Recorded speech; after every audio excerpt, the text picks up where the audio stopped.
Awesome. Man, no, I appreciate you coming because one thing we talked about last time briefly was the One More Boom podcast. So, and I'd say you didn't say too much because you're like, Yeah. hey, it's about to get going. So now you're moving. You got a few episodes under your belt. Tell me about it because I've listened to it. I think it's great stuff. Really good. Oh, I appreciate it. It's and happy to be here again. It's yeah, we're 3 episodes deep now. I'm gonna record another one tonight. My partner Sean Miller, he's in Dubai right now, just doing a bunch of training and stuff before he goes out in the field on the completion side, and it's super cool. So the intent of the podcast is, and we've been playing around with it, and we've got some feedback from some other groups that might be interested in sponsoring, and they're like, "What is the purpose of the podcast?" Well, honestly, it is 100% to push guys and give them information to take full advantage of the next boom. Because in Canada right now, definitely in a recession right now, sure. and it's a definite slowdown. So we want to give guys the tips, tricks, and knowledge that we've learned and failed on, and we're able to share out to the world, and try to give them and push them to take advantage now, or of the time now while it's slow, to be able to take advantage of the next boom when it comes.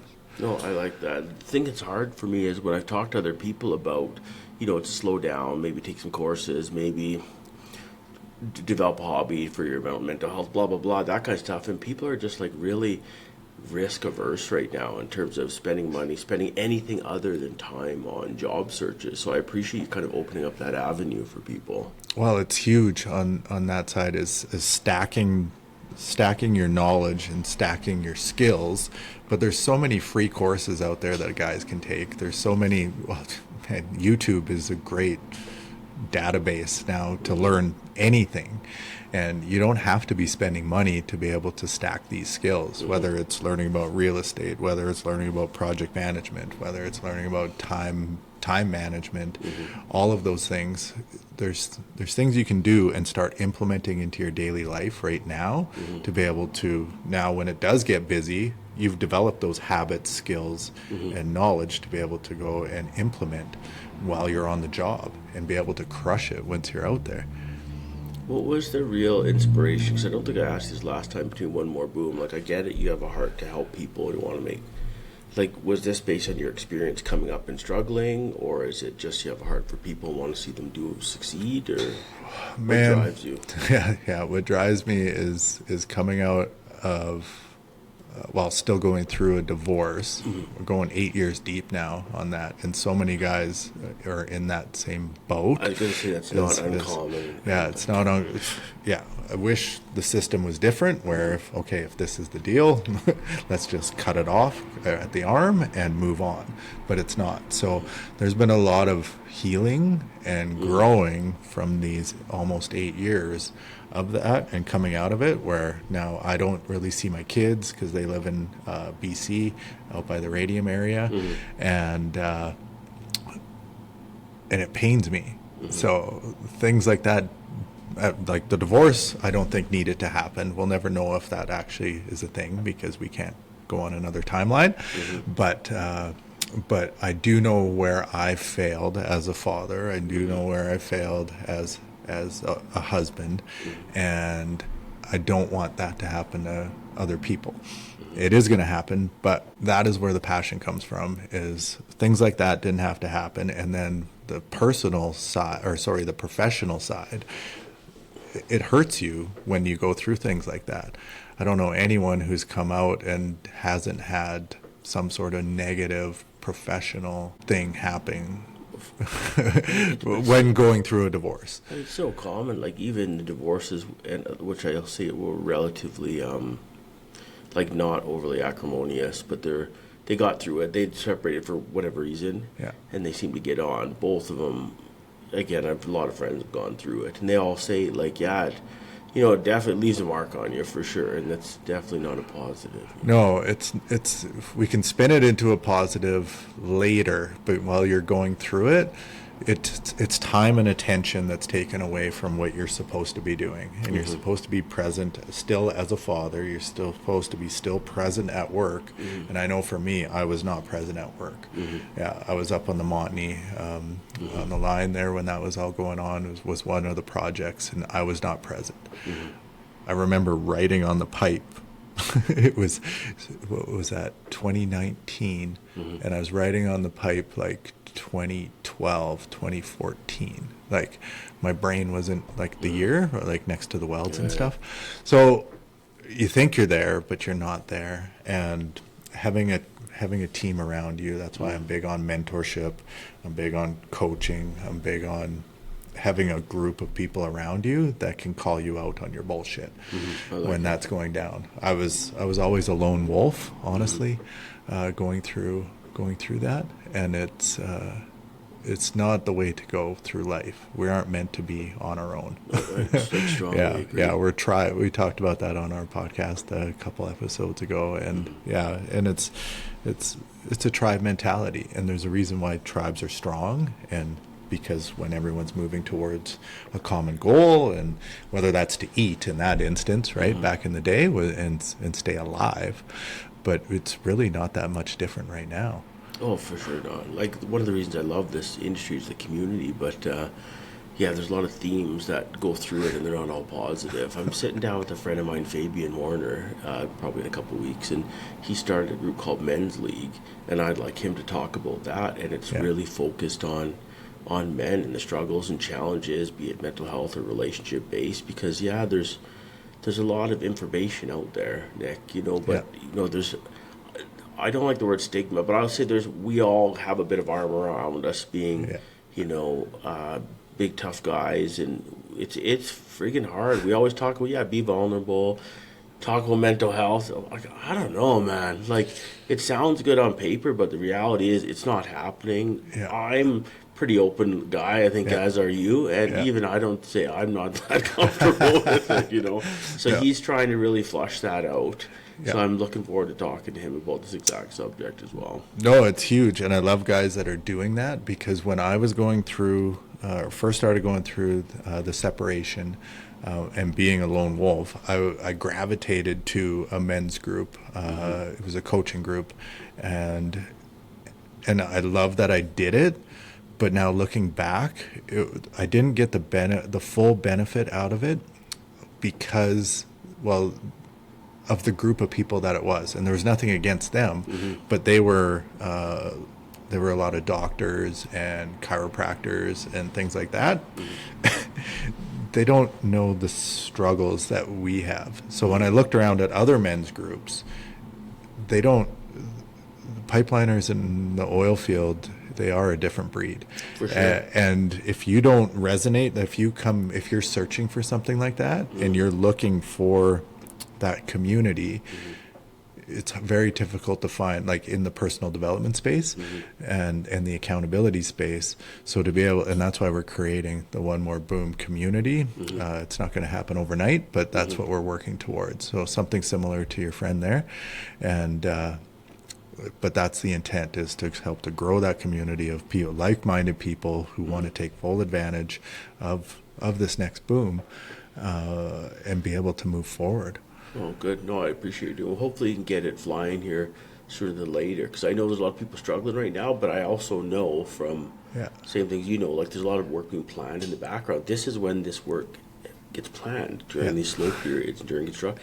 Well, what we are going to be flying, Nick, in a couple of years, whether it's pure GT or Pathways or Enrich or Pembina or TC, like, we will be flying again, and then we'll forget all about these hard times. And how do you bridge that gap where it's like, okay, well, it's great again, screw that, we're good, everyone's happy, we're making money, and how do you make it so it's not that way, whether in our memories or our finances? Like, how do you make it more normal? I love that question, because looking back and going back to the separation, the divorce, we never had a plan as a family. It was like, where we're going to live, how we're going to live, when we're 60, 70, 80 years old.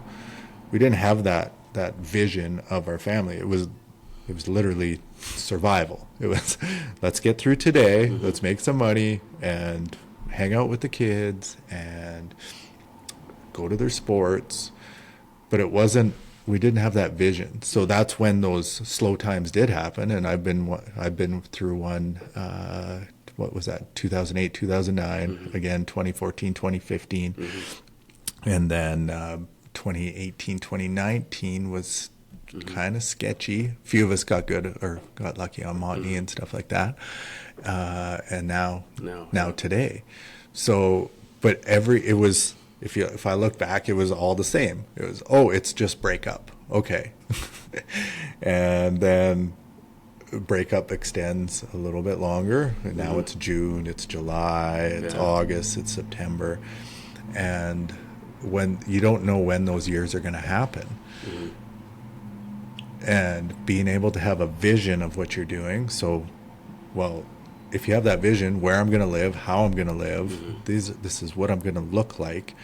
Well, now you can start budgeting for that. You can start saving for that. You can start investing in that. If that's, you want to work until you're 100, you're not going to be able to do that in the field. So you're going to have to be starting small businesses. You're going to have to be investing in real estate. You're going to have to be doing these small things, which we don't think about when you're flying and you're working 14, 15-hour days. It's like, we're good. We got money coming in the door, but you're not allocating it properly to your vision. So to have that clear vision of where you want to go, and most of us don't. We're not taught that. You're not taught that in school. You're just taught to be a good little worker. You're taught to show up every day, and then you're taught to go to sleep and do it again the next day. I see you're describing like most families. 100%. Like people think that, they have their job, their income, and they plan their couple family holidays and pay for the kids' school and set aside money for the future, whatever it looks like. Yeah, I don't know, man. Life's such a gift. Like, why don't we think bigger some days, Oh, yeah. It's because, 1,000% because of how we're conditioned, and we're being around and going back to the community. If you had people that are pushing in their life, and that's what you're surrounded by, well, you're going to start thinking that way. For sure. And it's like if you wanted to start a pizza shop, or you don't know anything about pizza, but now you hang around with 5 pizza entrepreneurs that own their own business. Eventually you're going to learn more than just how to eat pizza. You're going to learn how to make pizza, and you're going to learn how to run a business on that side. But it's really interesting when you start thinking bigger, and now your decisions, I think your decisions become easier because you have that. You have that shining light, you have that guiding light. So when you get off track, you're able to, oh shoot, let's not look at this shiny thing over here. This is thing which, well, I'm a welder, so we love shiny shit. So well, it's funny. I think when the first time we talked, I think this did even come up about finding your tribe. Like, because Marie and I talked, this is 10 or 15 years ago now, and we started as young parents realize, it is important that your kids are around good kids and they're not hanging around dickheads and stuff like that. So you want them to be, and then I think it was 10 years ago, we were looking at each other going, it's probably as equally important that we're around good people, and not really connecting the dots, but that's what we were talking about without realizing it, is finding your tribe and finding people who are on the same mission as you, whatever that looks like in your life. And we've ended up surrounding ourselves with some really good people, just literally with that in our thoughts. Yeah, and when you start hanging around with those good people, then it helps you going back to thinking bigger again. You're like, man, okay, well, do I need to get smashed on my days off? I'm home for 4 days. Do I have to get smashed Friday, Saturday, Sunday, Monday, and now I'm driving back home? Like, if you're around other people that are growing and expanding, and oh shoot, you're going to the gym on Saturday morning on your first day off, well, what's that all about? I'm usually still in bed, hungover from the 12-hour drive that I just made the night before. And it's just those little wins start stacking up, and now it's like, oh man, I haven't drank since 2019, which is crazy, but it's holy shit, it's almost 5 years. Holy, yeah, it's wild. That's something to acknowledge. I've seen a lot of things on LinkedIn lately, and people throwing those sober dates out there, and I'm like, you know what, fuck yeah, man. Celebrate that, acknowledge that. Yeah. Because it doesn't sound like a business post, but it's like, no, there's a lot of shit going on in people's lives, and that's one of them, so good for you. Wow, and that's the reason, like I went to rehab more for depression, going through the separation and stuff, than anything, and now I've just decided that I make way better decisions, and I'm able to, for one, and I'm able to do a lot more shit because I'm not, well, I'm 45 now. That's a 2-day hangover even a few years ago. For sure. You know, so it's probably would even be worse right now. So you lose so many days of your life, and you're not making the best decisions, while you're drinking, and then when you're not feeling very good, while you're not present with the kids, you're not present with the wife, you're not present with anybody that's around you. So it seems like something, why would I do it anymore? What is the benefit? But it seems a lot more socially acceptable. It sounds like a silly thing to say, to not drink. Yeah. But there's so many people in my own life, personally and professionally, that are, for a variety of reasons, are choosing to not drink, and I think it's awesome. Yeah. Because I've talked to most of them, and although there's the initial, is this going to be weird around my friends? Is because it's such a big part of our friendship, and then most people said, yeah, not really. After that little initial hiccup of, oh, you're not drinking, okay, cool. Yeah. Then all of a sudden it's normal. People, oh, Nick doesn't drink. Okay, that's it. And they just keep going. Yeah. Like, I know it's probably shitty for you sometimes. Like, I don't know where you are with addiction, but some other people in my life, they're like, yeah, they're 3, 4, 5 years in, and they're like, yeah, it sucks. It still sucks. Oh, I embrace it, honestly, now. Like, there's so many good, we had one on the last one, a non-alcoholic beer. Oh, yeah, really good. Yeah, like, you get the taste, you don't get the feeling from it, but I get that same feeling, like doing this podcast, I get that with you, I get that same feeling that I had having the beer, because I've known now what fulfills me. What fulfills me is sharing knowledge and sharing fuck ups. I just love sharing. So if I can do more of that and connecting with people, and then helping them create bigger and bigger stuff in their life, that's what fuels me. So I don't need a beer. And going back to sedation and feelings, when it is the low times, I embrace that now. I embrace that shitty feeling of I don't feel good. But I'm able to identify what it is and where it's coming from a lot quicker than if you're masking it with either drugs, alcohol, or whatever your jam is. So that's another big reason why I don't do it. How does going to the gym play a part in this conversation with you? It's huge. I've used the gym in many different ways, because with addiction, there's a thing called transfer of addiction. So you stop one thing, you pick another thing up. So that's what I did back in the day. Was I started to get I couldn't tie my boots. That's how it started. I trained years and years ago when I was younger and a kid and super strong, and it was good. And then that fell off working in the oil field for like over 12, almost 15 years of not going to the gym, doing anything. And then I went to switch flipped where I couldn't tie my boots anymore, and without huffing and puffing. And I was like, man, this is not good. So I started going to the gym again, but then I started not drinking as much anymore, which you would think is a good thing. But then I took it to the next level where all of a sudden I was competing in bodybuilding, I was competing in powerlifting, and it was a total transfer of addiction. But now I'm aware of that, and I'm okay with that. But that was part of the reason why my marriage fell apart, because I was just focused on one area, which was training, eating, and then at one point the steroids. And but if all I had to do was focus on that, nothing else mattered. So being aware of your surroundings, and again going back to the vision, that I just don't want to be that jacked dude by yourself on your deathbed.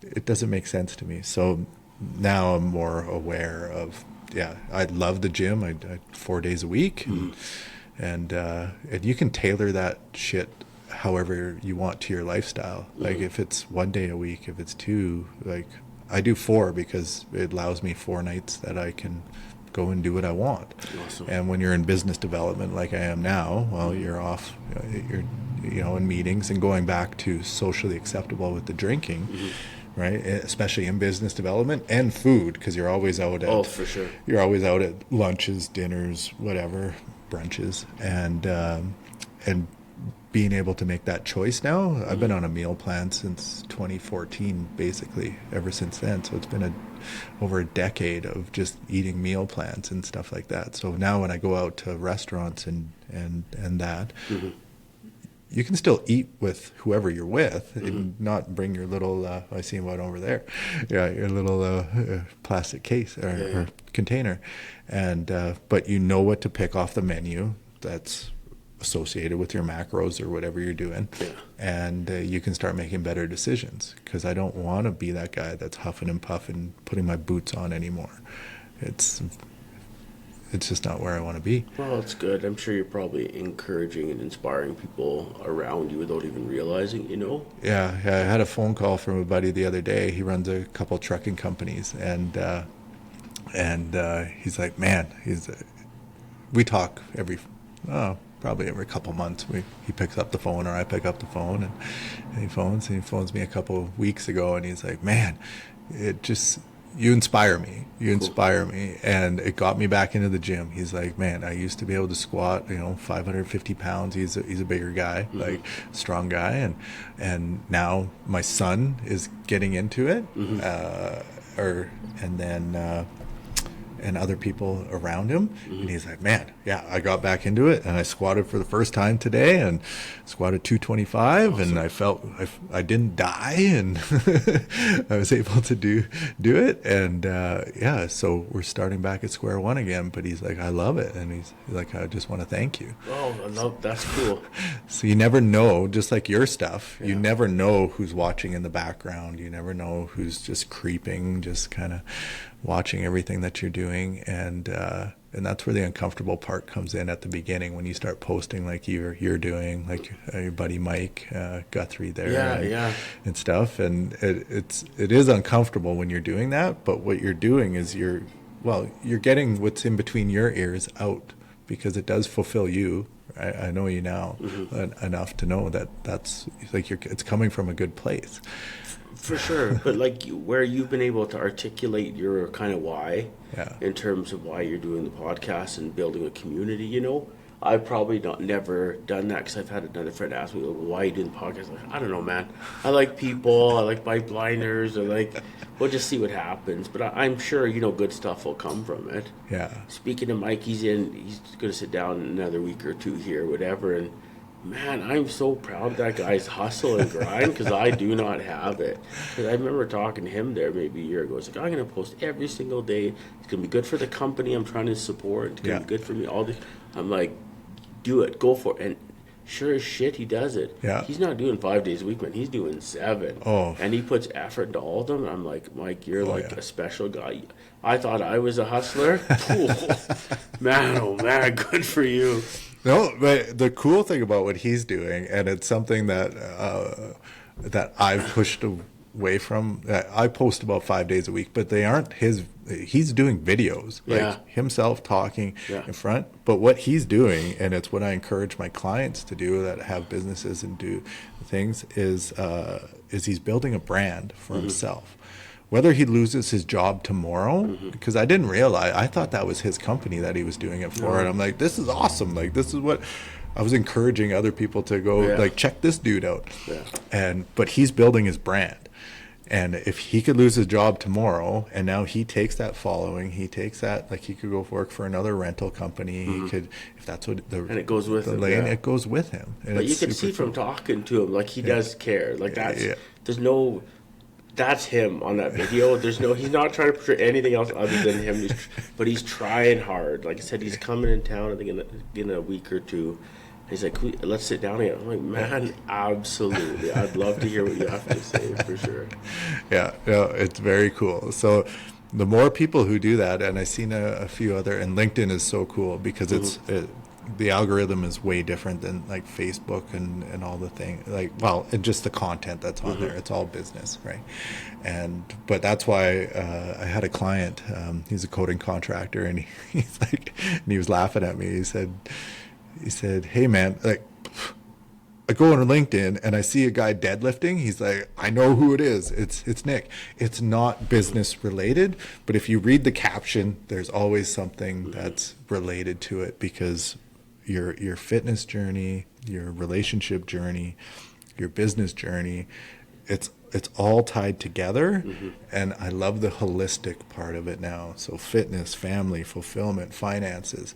Like, if you're not tied into all those areas and you're only pushing in one and just pushing off the others, I've been there, starred in that movie. Here we are. Wife's moved on with somebody else. Like, kids, I rarely see the kids. I talk to them quite a bit, but physically seeing them, and there's so many guys that go through that. But if you tell that story to enough people, and you can find out right away when I start talking like that, they're like, man, yeah, I got too entrenched into the work. I got disconnected from life. I wasn't present. It's no wonder why things turned out the way that it did. And that's why I'm so adamant about telling that story. As uncomfortable as it used to be, it's way easier now to be able to tell that story, but it's for a purpose, and it's to help others. Well, I appreciate, mostly people shove their challenges under the carpet, especially when it comes to public, and heaven forbid, talking about it on a recorded medium, right? About some of our failures and all like that is not normal, but I think that message resonates. So many people, and people respond to vulnerability. So yeah. And the cool part about it, and that I've had coffees with guys that reached out and they said, hey, yeah, I'd love to have a chat and things like that. And we start talking about that journey that I've had and how I put things out there and everything. And I said, you might think that at first, that it could hurt your career, it could hurt your relationships. I said it's the opposite. I said, the movie 8 Mile with Eminem, and he's doing a rap battle with the one guy, and the other guy goes first, Eminem goes first, and he drops everything about himself that the guy could possibly come at him. And the other guy had nothing, and it's a little bit like that, where it has to be the right place, right time when you start to and there is a threshold, right, of what you can say and put it out. But under context, you can say a lot of stuff and not be a victim. And there's a lot of that's going out there right now, and the victim mentality, and oh, poor me, and this happened. But when you do it with a purpose, and it's like a learning, and that's what I try to do, is like, man, like I was numb, I was disconnected from life. All I wanted to do was survive the day so that my kids could have a good life, my wife could have a good life. And it's ironic that left because I pushed so hard and lost myself in that journey. But do you know what's happening at the time? Because I can't imagine you would. No, you don't. And that's why it goes back to your tribe and the people around you. If you had those if you have those types of conversation with your wife and your and your kids, like check-ins, and that's what we encourage guys to do now, is like, before you come home, check in where they're at, check in where you're at, and you have that conversation, because that's going to change every time. It's going to be different because your lives are in different places at every given moment. So when you're driving home the next day, if you were having a conversation with them and your kid, or your wife and your kids, and you could find out where they're at mentally and where you are mentally, now when you meet, you don't have that awkward transition phase, which can be days in some cases. That's great. I've never articulated, but I believe that. Yeah. Like I'd say we probably had it too. You go home every 6 weeks, and there's that few-day adjustment where you're trying to fit into your wife and kids' schedule, basically. Well, their life kept moving in a positive direction. Yeah. You stayed stagnant, just worried about one project for the most part, like one project, one task. this is what I'm doing, where they had sports, they had school, they had work if she's working. Everything's moved on their side where you literally stayed in one place. you didn't even see an A&W for some of those places when you're stuck in the middle of nowhere, right? So. One thing that I think probably helped us through some of those adjustments, it wasn't me, it was Sweet Marie. Yeah. Every morning she wakes up, and I wake up to a text, like to a long, so she writes in a journal every day, so she writes a journal page just for me every day, Yeah. and that is how we connect every day, and I'll respond to it sometimes later that day, sometimes the next day, but it's like every day. Yeah. And I think that is such a gift, and I thank her so much for doing that, because it's definitely a daily check-in, Yeah. which we never used to have, but it's really helped us, I think. Oh, for sure. And that's what I love Marie. That doesn't surprise me, actually. Yeah. So she, so yeah, and that's what we teach guys on this side is sending those messages of love, honor, appreciation every day. It's weird at the beginning because everyone's love language is different. For one, like if you're sending messages and all the things, and they're not a words of affirmation type of person or whatever, like they might not receive that. So it's finding how they like to receive, whether that's gifts, whether like not extravagant things, right? Just little things, but the way you tailor your messages and all that is huge. But yeah, every day sending a message of love, honor, appreciation to your kids and your wife. When I started doing that, I never, especially to my kids, because that was 8 years ago. Shoot, they would have been like 10, 12 years old. So it's they didn't receive it very well, right? Or at all. Like didn't know how to respond or whatever. But it was a way for me to get what was out here that I should have been saying all along out to them. I like that. Yeah. And I'm not, and you're not, because you can't control on how somebody receives or gives back to you. But if it's coming from a good place for you and you're pushing it out to them, it's for you. It can be, it's healing when you send that out, but not expect something in return. I think that's the huge part of that. What's fascinating to me is, so even when your friend reached out to you to say, hey, I saw a thing in the gym, Nick, you're inspiring me, I really appreciate you, that kind of stuff. A lot of people, I think, aren't even comfortable. Like, they're probably inspired and encouraged by sometimes even a stranger. Yeah. And they're not comfortable, like, how do I articulate that? We don't really know each other, but you inspire me. I wish that was more okay. Yeah. Reaching out to someone and say, like, yeah, I don't know you, but I think you're fucking awesome. Yeah. Keep up the great work. You're encouraging me. Yeah. But again, how do you make people comfortable with that? I just don't know. Yeah, and it goes back to when I started coming out of, when I came out of rehab and I just started posting stuff that I was doing, I learned about mindfulness, meditation, all this stuff, and I just started, I had like 200 people on my Facebook. Like back then it was all friends, family, so very small, but I just started posting like what I was doing, and crickets, man.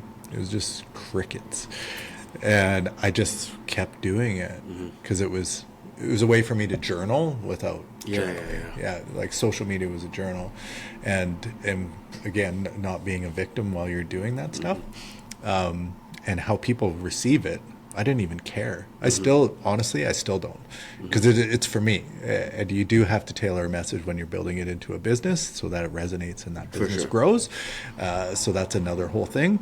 But at the beginning, man, if you're going on a journey and you think someone can benefit from a thought that's in your head, just a few words, and you want to put it out into the world and just be like, hey, this is what's going on.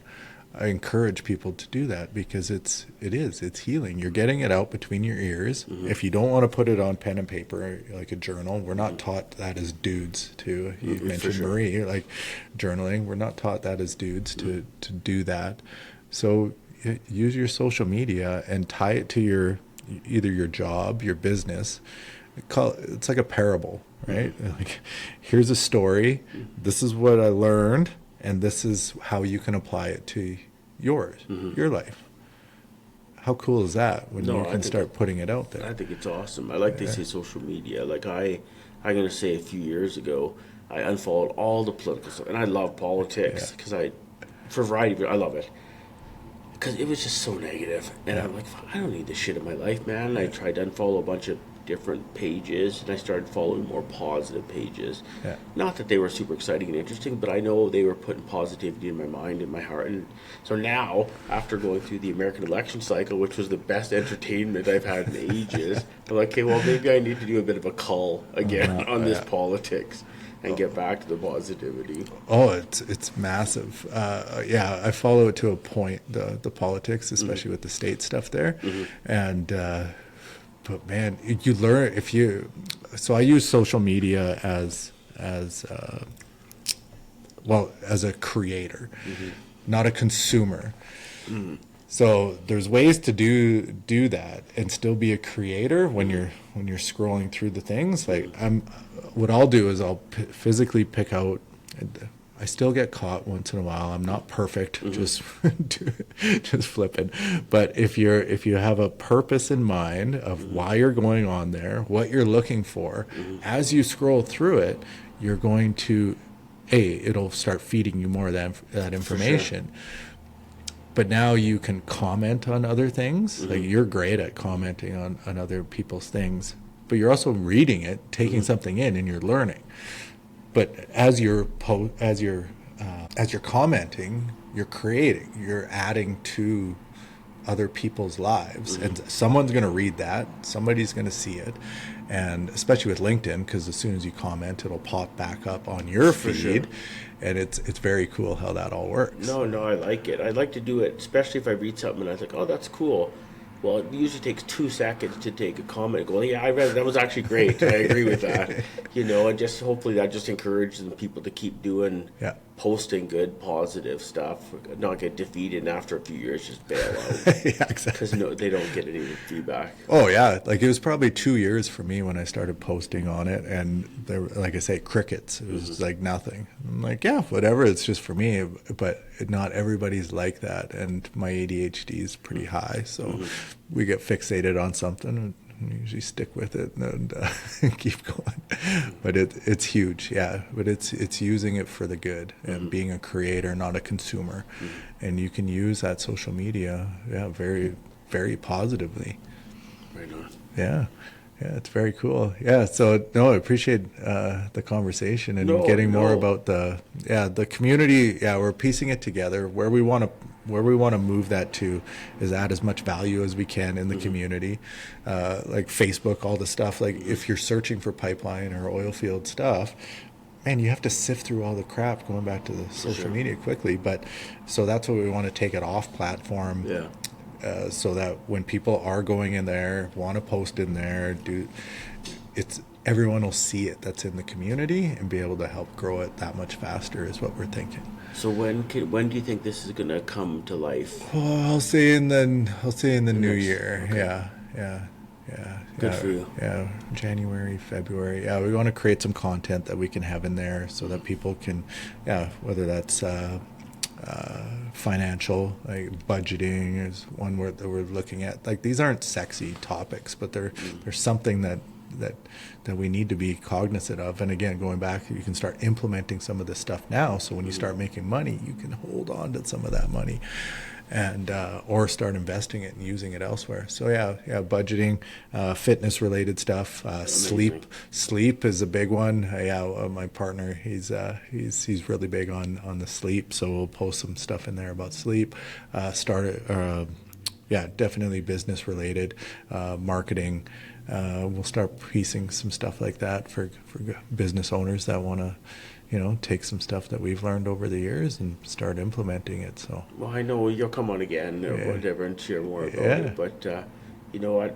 As always, Nikki, thanks for your time. Appreciate it. Love you, brother. And we'll talk soon. Yeah, love you too. No, this is great. Thanks.